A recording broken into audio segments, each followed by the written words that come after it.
big lie being told by the former president and many Republicans who fear his wrath is that the insurrection in this country actually took place on Election Day, November 3rd, 2020. Think about that. Is that what you thought? Is that what you thought when you voted that day? Taking part in an insurrection? Is that what you thought you were doing? Or did you think you were carrying out your highest duty as a citizen and voting?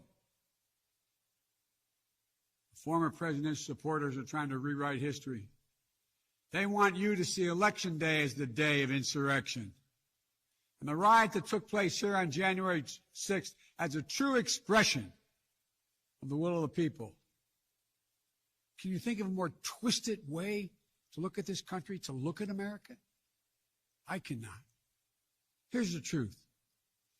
The election of 2020 was the greatest demonstration of democracy in the history of this country. More of you voted in that election than have ever voted in all of American history. Over 150 million Americans went to the polls and voted that day. In a pandemic, some at great risk to their lives. They should be applauded, not attacked. Right now, in state after state, new laws are being written, not to protect the vote, but to deny it. Not only to suppress the vote, but to subvert it.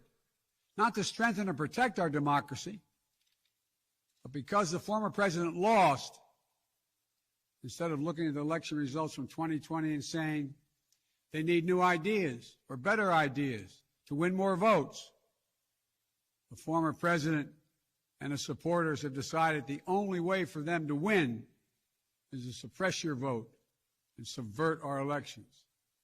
It's wrong. It's undemocratic. And frankly, it's un-American. The second big lie being told by the former president and his supporters is that the results of the election of 2020 can't be trusted. The truth is that no election in American history has been more closely scrutinized or more carefully counted. Every legal challenge questioning the results in every court in this country that could have been made and was rejected. Often rejected by Republican-appointed judges, including judges appointed by the former president himself, from state courts to the United States Supreme Court. Recounts were undertaken in state after state. Georgia counted its results 3 times, with 1 recount by hand. Phony partisan audits were undertaken long after the election in several states.